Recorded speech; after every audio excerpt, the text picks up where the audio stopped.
ಬಿಜೆಪಿಯ ಅಧ್ಯಕ್ಷ B Y Vijayendra CM ಸಿದ್ದರಾಮಯ್ಯನವರ ವಿರುದ್ಧವಾಗಿ ಸದನದಲ್ಲಿ ಓಡಿ ಹೋಗಿದ್ದಾರೆ ಅಂತ ವಾಗ್ದಾಳಿಯನ್ನ ನಡೆಸಿದರು. ಸಿಎಂ ಸಿದ್ದು ಸದನದಲ್ಲಿ ಓಡಿ ಹೋಗಿದ್ದಾರೆ. ಬಿಜೆಪಿಯ ಅಧ್ಯಕ್ಷ ಬಿವೈ ವಿಜಯೇಂದ್ರ ವಾಗ್ದಾಳಿಯನ್ನು ನಡೆಸಿರುವಂತದ್ದು. ಒಳ ಮೀಸಲಲ್ಲಿ ಸುಪ್ರೀಂ ಆದೇಶವನ್ನ ಉಲ್ಲೇಖ ಮಾಡಿಲ್ಲ, ಆದರೆ ಸಿಎಂ ಸುಪ್ರೀಂ ಸೂಚನೆಯನ್ನ ಪಾಲಿಕೆ ಮಾಡಿಲ್ಲ. ನ್ಯಾಯಾಧೀಶ ನಾಗಮೋಹನ್ ದಾಸ್ ವರದಿ ಸರಿಯಾಗಿ ಪಾಲಿಕೆ ಮಾಡಿಲ್ಲ. ಎಬಿಸಿ ಪ್ರವರ್ಗ ಮಾಡಿದ್ದೇವೆ ಅಂತ ಮಾತ್ರ ಹೇಳಿದ್ದಾರೆ. ಆದ್ರೆ ಸಮಿತಿಗೆ ಯಾಕೆ ಹಣವನ್ನ ವೆಚ್ಚ ಮಾಡಬೇಕಾಗಿತ್ತು?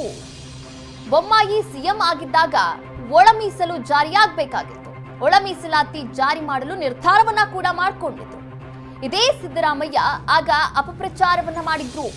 ಆದ್ರೆ ಇಂದು ಸದನದಲ್ಲಿ ಓಡಿ ಹೋಗಿದ್ದಾರೆ ಅಂತ ಬಿವೈ ವಿಜಯೇಂದ್ರ ಅವರು ಸಿಎಂ ಸಿದ್ದರಾಮಯ್ಯನವರ ವಿರುದ್ಧವಾಗಿ ವಾಗ್ದಾಳಿಯನ್ನು ನಡೆಸಿರುವಂತದ್ದು. ಅದರ ಜೊತೆಗೆ ರಾಜ್ಯದ ಜನರಿಗೆ ಸತ್ಯವನ್ನ ಹೇಳಬೇಕು ಈ ಕುರಿತಂತೆ ಇಂದು ನಾವು ಸದನದಲ್ಲಿ ವಿಷಯವನ್ನ ಪ್ರಸ್ತಾಪ ಮಾಡ್ತೇವೆ ಅಂತ ಕೂಡ ಹೇಳಿರುವಂತದ್ದು.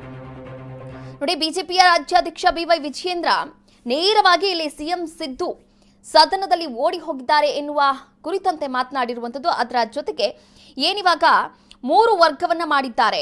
3 ವರ್ಗವನ್ನ ಮಾಡಿ ಒಳ ಮೀಸಲಾತಿಯನ್ನ ಜಾರಿ ಮಾಡಿದ್ದಾರೆ. ಇವರೇ ಮಾಡ್ಕೊಳ್ಳೋದಕ್ಕೆ ಯಾಕೆ ಅದಕ್ಕೊಂದು ಸಮಿತಿಯನ್ನ ರಚನೆ ಮಾಡಬೇಕಾಗಿತ್ತು? ಆ ಸಮಿತಿಯ ಅಷ್ಟೊಂದೆಲ್ಲ ಸಮೀಕ್ಷೆಯನ್ನ ಮಾಡಬೇಕಾಗಿತ್ತು. ಆ ವರದಿಯನ್ನ ಆಮೇಲೆ ಜಾರಿ ಮಾಡಬೇಕಾಗಿತ್ತು.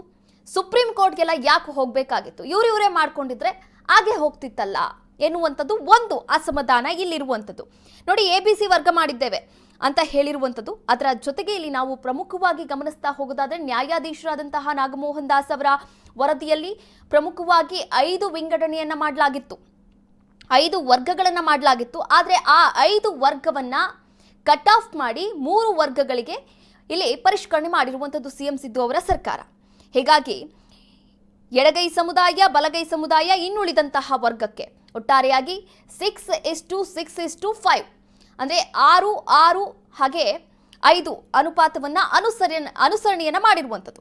ಇನ್ನು ಸಿಎಂ ಸಿದ್ದು ರಾಜ್ಯದ ಜನರಿಗೆ ಈ ಕುರಿತಂತೆ ಸತ್ಯವನ್ನ ಹೇಳಬೇಕು ಅಂತ ಕೂಡ ಇಲ್ಲಿ ಬಿವೈ ವಿಜಯೇಂದ್ರ ಅವರು ಕಿಡಿಕಾರಿರುವಂಥದ್ದು. ಇವತ್ತು ಸದನದಲ್ಲಿ ವಿಷಯವನ್ನ ಪ್ರಸ್ತಾಪವನ್ನ ಕೂಡ ಮಾಡಲಿದ್ದಾರೆ. ಪ್ರಸ್ತಾಪವನ್ನ ಮಾಡಿ ಚರ್ಚೆಯನ್ನ ಕೂಡ ಮಾಡಲಿದ್ದಾರೆ. ಕಾದ್ ನೋಡ್ಬೇಕಾಗಿದೆ ಏನೆಲ್ಲ ವಿಚಾರಗಳು ಚರ್ಚೆಗೆ ಬರುತ್ತೆ ಅಂತ.